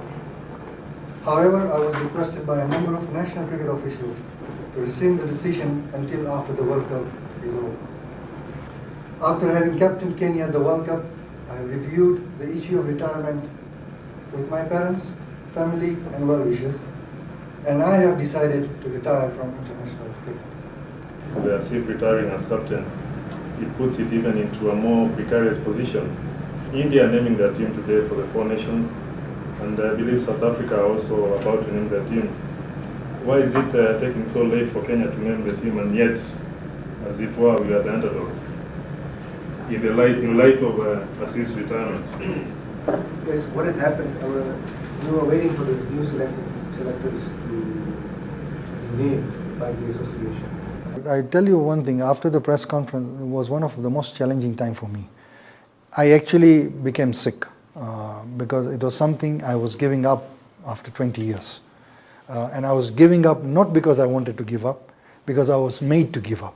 and I could still take this team to, because that was a critical stage, because we had just gotten into international cricket. But if the system was not there to support, it was better that I felt that I come out. For me, I thought it was the wrong time, because I felt we still needed him. At that time, there were no youngsters coming through to replace the seniors. He was at his peak. He was bowling well. It was an important decision, but he really had a, what do you call, a depression type of thing for that. You know, he really had a, what's the withdrawal symptom for not going to play sports. It's like leaving something you love. I still feel very disappointed that most of our cricketers, with the likes of Morris, Steve, Thomas, and a few other cricketers who have been great ambassadors to our country, in the sporting country, have all left in a very disappointing note. Asif Karim, who successfully captained the Kenya national cricket team for a number of years before retiring last year, seemed to have settled down to a more sedate lifestyle. Well, at least that's what we thought. Not so. Sports Monthly, whose first copy has already hit the streets, is a publication touching on all sports, including his favorite sport, cricket. Karim invited the five-time world cross-country champion Paul Tergat to the launching ceremony. Tergat already publishes a bi-monthly issue of the Athlete magazine. I realized that if I start a sports magazine, maybe that would help in my contribution to sports. So in 2000, we launched it, and was very kind by Paul Tergat, who was the guest of honor, to co-launch it with me in that magazine. And since then, we've been running this magazine. I can say that he's very, very passionate about the sport. He's passionate of what he believes in, and also he wants to read more to other young and upcoming sportsmen in this country. Using the sports magazine, is able to read masses. A year after his retirement, Asif made his debut as a television presenter and cricket commentator. During the ICC knockout tournament in Nairobi, I did a TV show with him on NTV. I had never done anything. It was a live show, and I just took the plunge to do the highlights for the night. Welcome to the highlights of the first semi-finals between New Zealand and Pakistan. Before we get into the highlights, I would like to welcome to the studio my guest this evening, Chris Florence, from the BBC Radio World Service. This is Asif, who's never done broadcasting before, but he came out as a very good anchor. And I had different guests that come in, and even Ganguly was very kind to come one of the nights to talk about the Indian cricket and his experience with Kenya cricket. In 2001, Asif organised a cricket match to help the victims of the massive earthquake that occurred in Gujarat in India. My ancestors are from Gujarat. A terrible thing has happened in India. Cricket would be a good way to raise, because everybody is now starting to talk about how we can raise some money to help the people. And I took the initiative of speaking to my good friend, the former Sri Lankan captain Arjuna Ranatunga. And on the first phone call, he willingly supported the project, and he flew for the game. We raised well over $1 million shillings. In 2002, they were blessed with their fourth child, Imran. Asif's attention remained focused on his business, but Kenyan cricket was beginning to miss him. When we were selecting a team for 2003, we had a gap in the batting and we had a gap in the bowling. The call was made on, in my opinion, what was the requirement and what was the need for the team. And he says, I want you to, and I was gasping to what he was going to say. He says, I want you to be in the team for the World Cup. So I asked him, in the team as what? I said, the team needs you back. I have not played international cricket since my last World Cup. I played occasionally club cricket, just to keep myself going and just to, keep in touch. He says, it doesn't matter. So long as you are in the team, for us that is more than enough. So he's telling me, are you just joking with me? Or I said, no. I'm a friend. I could joke with you, but now I'm not joking. I'm telling you, honestly, the country needs your services. Are you available? I was silent for a while, not knowing whether I should react happily, whether I should react sadly, or am I asking myself going into bigger trouble here? So I said, I need to think about this. He was reluctant, to be very honest. He says, I don't know. I said, I have the confidence. And then I just asked myself, in 99, what happened? Where are we now? But then again, it came to, look, my country requires me. that comes well above everybody else. If they feel that I'm required, I've got to put everything aside and I'll do my best of my ability. I told him, look, there's a lot of things I need to sort out. He says, we are confident that you're capable of sorting it out. And if he wanted to massage my ego, he really did it that night. Okay, so he did that, and I said, okay, I need to go back, at least discuss domestically. We had made a decision and we thought we'll stand by it. But he wanted to play, it's fine, he went for it.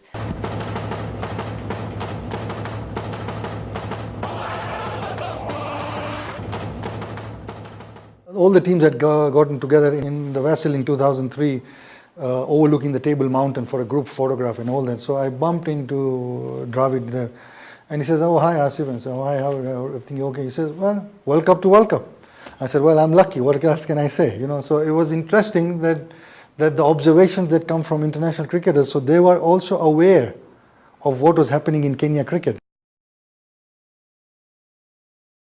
Australians were 105 for 2 in 15 overs. Right. We had just scored about 170, so you know they were just butchering all the bowlers. Asif Karim coming into the attack, bowled quite well in their last game.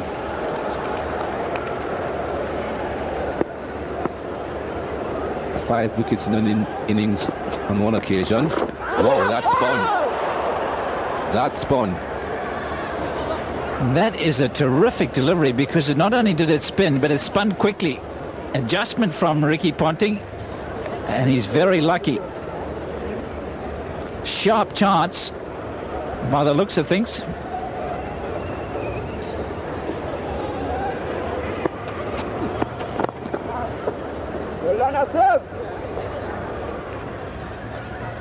Watch this turn, it just opens him up beautifully. Had to late adjustment. Did it carry just to the left hand? Hitesh Modi. Oh, he's having a little bit of trouble. He's bowling a good line to him. He's having to open up to play it on the leg side, then it's spinning away. That's got to be out close. Oh yes, oh yes. Well bowled. Quicker delivery after having spun a couple. Fizzed in the quicker ball. Caught the skipper by surprise.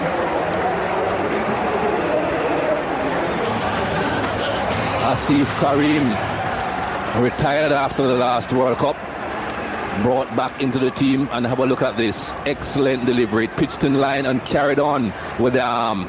Beating Ricky Ponting, and he was sure Karim that was out. Steve Buckner, as usual, says out and then signals out. 109 for 3. I come into the ball, and I bowl the first one to Ricky Ponting, and he just plays me down. The second ball, I bowled, turned a lot, it beat him, got an edge, it was dropped in the slips. And I said, hey, this is looking good here for me. Because I was enjoying myself, I was not under any pressure. And this was the third time I was playing on Kingsmead ground in Durban. First time I played in 95, then in 97, and this was the third time. And every time I bowled there, I realized it later, I had very good records on that ground. So when I bowled that second ball, and I saw him struggling, I realized there's a turn on the wicket. So I kept the pressure on, bowling a good line, and every ball he struggled, Ponting. And then on the fifth ball, in fact, after the second ball when he was dropped, and I came back, Buckner was smiling, we were smiling at each other. This is like telling me bad luck, because that's a prize wicket to get. So on the fifth ball, I said, let me try him the arm ball. And I come in and deceived him with an arm ball, and then the rest was history. I mean, you get a player that has been dominating cricket for a lot of years, and really it was a pleasure to get Ricky Ponting. Lost the same amount of wickets though. Well fielded. Usually a very good fielder, Collins Abuya.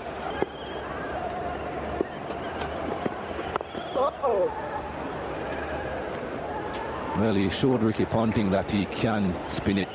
Karim now is showing Darren Lehman that he can.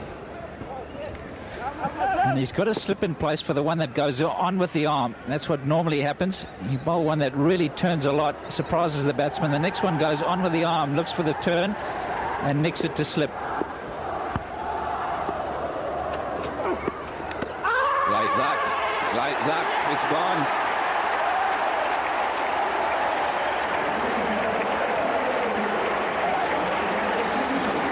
Very good bowling, very thoughtful bowling.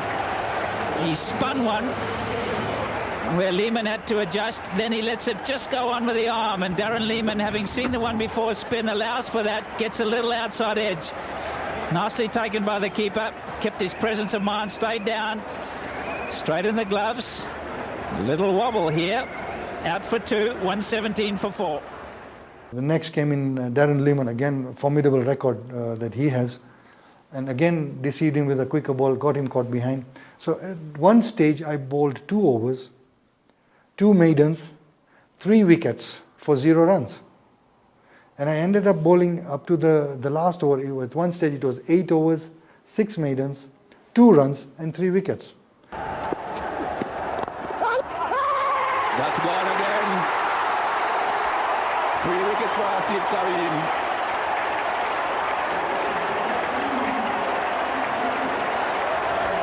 Well, well, well. What's happening here? 18 overs, 117 for 5, and it's been brilliant bowling by Asif Karim, 39 years old, changing the pace beautifully. Quicker ball followed by another slower delivery, which has gone straight back to him. Second ball. The crowd are ecstatic, so are the Kenyans, and you can understand why. 117 for 5. I remember before Asif bowled the last over, I was shouting from the changing room, don't bowl the last over, because they got 1 or 2 runs off that last over and they spoiled the record. Otherwise it would have been the best bowling ever in the World Cup. Well bowled again, beautifully bowled, another maiden. Australia stay on 165 for 5. Even Steve Buckner is impressed. Deep down my heart, when I finished my 8th over, I was praying that the game gets over because they only needed 4 runs, so there was no point in me bowling. That, in cricketing's angle, I was a little selfish for the first time thinking on those lines. Scores are tied. And that's it. Full toss hit through the wide mid-on region by Ian Harvey. And Australia have gone on to win this game in the end quite comfortably, because of course they have still got another 18 overs and 4 balls to go, and 5 wickets in the hutch. Thoroughly enjoyed themselves, Kenya. And take great heart from that performance against the best team in the world. Kareem with fabulous figures. 8.2 overs, 6 maidens, 3 for 7. He might just have a chance of man of the match. Brett Lee with a hat-trick will be up there. Adam Gilchrist with 67 runs in 43 deliveries. He's got a stump, so he should have. They've had the moments in this game here. They certainly have. They're just rocking for a time, Australia. Associate member, not the test playing nation yet. They've done themselves no harm at all. They have beaten 3 test playing nations in this 2003 World Cup, and they can rightly call themselves the champions of Africa. They are the only African team left in this tournament, and they are going to the semi-finals. Kareem acknowledging the applause from this crowd. He certainly bowled beautifully here tonight, and they well appreciated it. Well, he's got the ball as well. He's got a ball, he's got the stump, and he'll get the congratulations of the Australians. And now the man of the match. There was a little bit of debate. There was a hat-trick from Brett Lee, as Ricky Ponting mentioned, but the man of the match to receive the goal watch from Barry Richards is Asif Karim.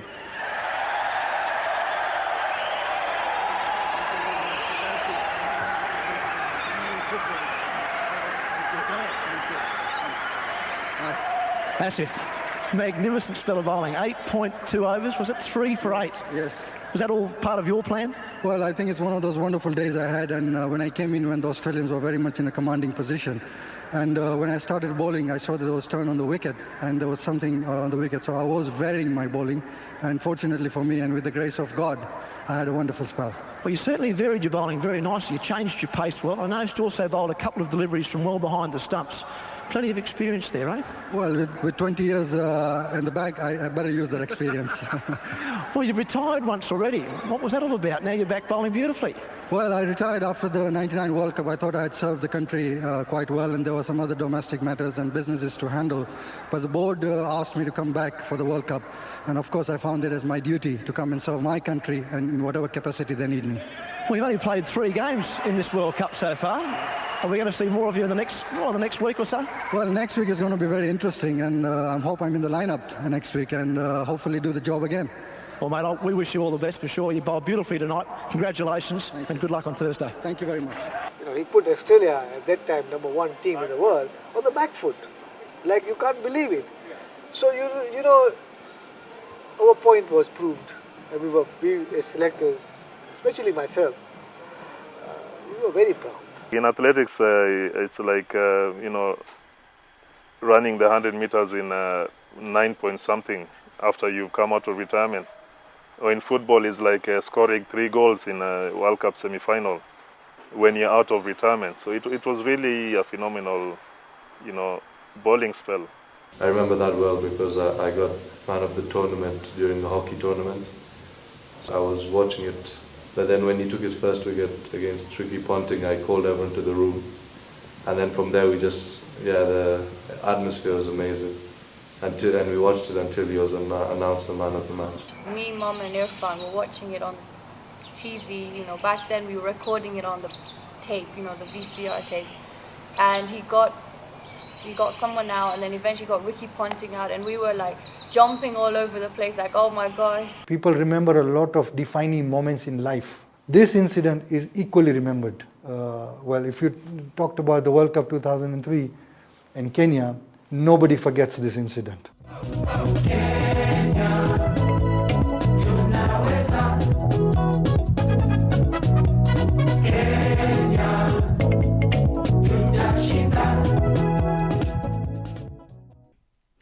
After the World Cup, Asif finally retired from competitive cricket, the sport that had brought him so much joy and honour. I used to live in Mombasa. The sports in Mombasa was very limited, so we had to travel regularly to Nairobi to play the junior tennis, the senior tennis. The cricket was nationally played in Nairobi. So I had a huge support from my family, and then of course after I got married, my wife equally supported me very, very strongly. Without that support, it would be virtually impossible to play at the level, and for the period, for the time that I played for 23 years for the country, your family support is paramount.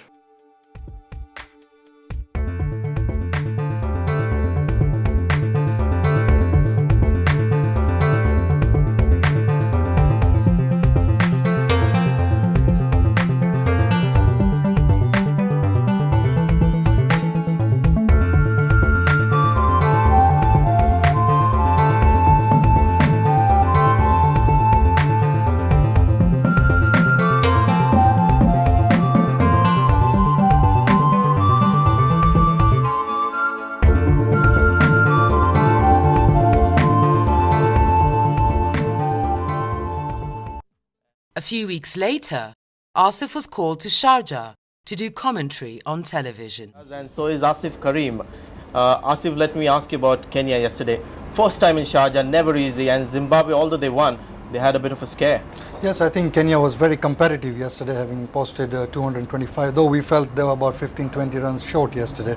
But they came back fighting all the way and really brought the game to the wire. As Kenya faded from high-level international cricket, so did Asif's career as a cricket commentator. By this time, their father, Yusuf Karim, was not keeping too well. When Asif did so well in South Africa, and the very next morning I called him, he picked up the phone, I knew he was there, but I could not understand why his voice didn't relay much emotion or recognition.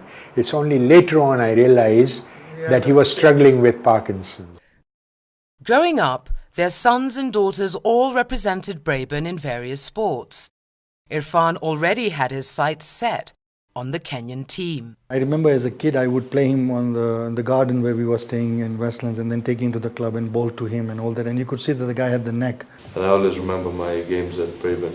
because we were so competitive and we enjoyed all of them. Every match of his at Braben School, cricket, whether it was under 9 or under 10 or under 12, I would religiously make sure that I was there to watch him. When we played against Braben, where Irfan goes to study, I saw his son play, and I called Asif straight away. I said, Asif, you have given birth to a lion cub. He says, what are you saying? I said, yes, your son is going to play for Kenya at a very early age. By 2006, Asif and Nazneen's businesses had transformed into the Safinaz group of companies and moved into their own premises in Lavington. Insurance is the main business that I am in. And the public relations in a service industry is very, very important. And so we are doing a very difficult business. Asif loves business, and he loves talking about all sort of how you invest money, how you put in money, and you talk for hours and hours and hours. He is my role model because immediately after that, when he retired, he went to business because it is easy to make money, but also it's easy to lose money. If you don't know how to invest well. Yes, and he has given me also opportunity as a person to learn from him how to be able to invest in my own. He understands business, that I have seen it. He has some, business sense. And you know Asif Karim, where is he now at the moment? The assets, the status. Asif was not that big when I saw him 10 years before, 11 years before. He has a lot of, business acumen. He understands that this is the thing, if I do, I can earn money, I can earn status, etc.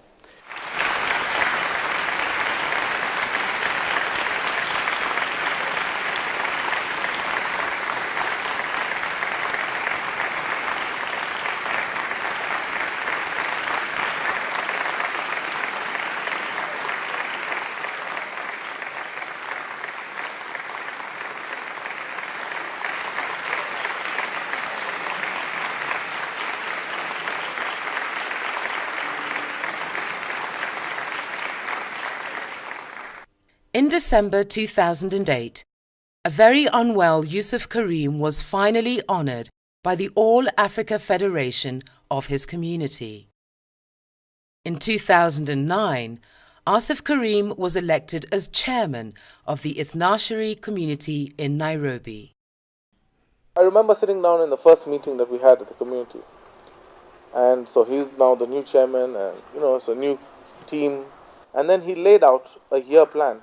He said, we are going to meet on this date in February, this date in March, this date in April, this date in... And I think everyone was taken aback and they were like, this man has just planned out the whole year. Then he listed down about 15 or 16 objectives, aims, goals that we were going to achieve. And suddenly your mind would start realizing that he wasn't doing this to be the chairman of the community. He actually had a vision. Sadly, in March 2009, Yusuf Karim breathed his last. My life to chair to ekli થઈ ગઈ ને company ગઈ કોઈ દિવસ થાય સાવ એકલી છું ઘરમાં ભલે બે વ્હીલચેરમાં હતા પણ મને એમ છે બાજુમાં બેઠા છે હજી મને એમ થાય કે સૂતા છે કોઈ દિવસ મને આમ આંખ ખુલે તો જોઉં એવું થઈ જાય. First thing in the morning, he gets up at 6. He makes a list of everything to be done. He ticks it as the days go along. You have to feel his grip. You shake hands with him. You start wondering. And I learned to do that because of him.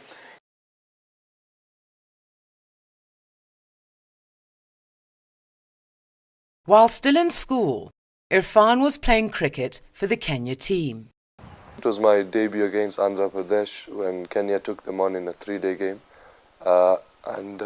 We had been hit all over the park for about 500 runs, I think. I came in and I saw the day off, the day, and I finished on about 7 not out. But then as the day went on, I found myself staying at the crease, getting runs easily. And at the end of it, I finished on 104. I got caught at extra covers, but I made my first century for the national team. And I think that was what changed everything for me, because that led to me being given a national contract.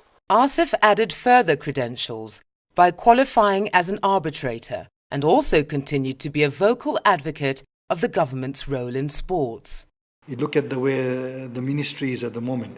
You have a ministry of youth and culture and blah, blah, blah. And then at the end comes a small word called sports. How can a beautiful country like Kenya, that has produced world stars over the years from athletics to football to cricket to tennis, cannot have a ministry of sports on its own? There is something seriously wrong. And it's high time now, with the new dispensation hopefully coming in 2013, that the government then must ensure that we have a ministry of sports on its own with a huge budget, and have a ministry of sports that can handle, who knows what the value of sports is, because to me it's a multi-billion dollar industry, and it's important that we take sports seriously. Fatima Karim graduated from Warwick University and Imperial College London with a Master's in Civil Engineering. She has represented her university and community in football, netball and tennis, and actively fundraises for various charities. Her younger sister, Zainab, continues to represent Braben in sports, publishes a magazine, and enjoys adventurous outdoor activities. In addition to this, she has a story published in a collection of short stories in the London Library. Imran is an active golfer and plays cricket, rugby and hockey for Braben School. He is also quite the technology expert.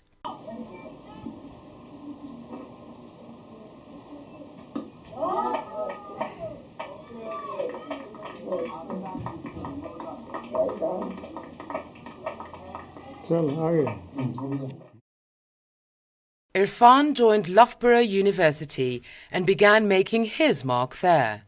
In UK, there are nets everywhere, and you can sort of go and practice with a friend, and you can practice for hours and hours. Any batsman who can pick the fielders, can pick quick wickets, and he hits the ball hard, I think is the future of this country. If he's nurtured well, if he gets proper coaching. Irfan Karim, the wicket-keeper for Coast Beke, is quite an influential batsman for them. So he's the danger man. There he is. You can see him there. The danger man for Coast Beke. Oh, immediately, straight away through the covers. 4 runs. Good shot. Good shot. Daula, what a way to start from the little. Oh, that's the father. He loves that shot either. He's not moved at all. He's danced. And there he goes. Irfan Karim off the mark in style. Good guy. The good thing with him is tall, so he stays right on top of it. Punches it through the cover point. And guess what? I'm sitting next to the legend, and this is called Karim's corner. It looks like as if father, son. You and yourself, not known as a batsman, known as a bowler. Your son, batsman, 2 different departments. What words of wisdom do you give him? Well, I think he comes from my father, who used to be a renowned coast batsman, regarded as one of the best batsmen the coast has produced. So obviously, maybe he's got the genes from there. These are the innings you remember, and it's a grand final. Oh, and he gets 4 runs to finish the game, and that's there, and he punches there, and he brings the bat. Good batting, and that's the mom. She's really, really happy to see the son performing. There's the dad, Asif Karim. Time for the man of the match, and it's been a unanimous decision. Coast Beke's Irfan Karim. If Irfan Karim can come up and get the man of the man trophy, and to give it to him, it's Tom Tikolo, chairman NPCA. Tom Tikolo will give the man of the match award to Irfan Karim. A magnificent knock today. In from the beginning. Irfan, I think you should stay here because you are also the player of the tournament. Alpesh Vada, chairman selector, Cricket Kenya, will give the award to Irfan Karim for the player of the tournament. He's been fantastic so far. Well, there you have it, Irfan Karim. 50,000 Kenyan shillings coming your way. Man of the match and player of the tournament. Irfan, if you could just come this way and have a little word with me. Well, there you go, Irfan Karim. You said from the beginning that you wanted to get runs, and you did it. everything worked out for me today. Starting from the first ball, I felt that I could play through the innings, and all went well. And I think the others supported me well, Maurice Ouma and Mishra. So I think it was a good win overall. Well, player of the tournament as well. You've had a fantastic tournament. Trying to look now not on an individual basis but more on a Kenya team basis to try and work well with the team, and hopefully we can start winning more matches and hopefully qualify for the 2015 World Cup in Australia.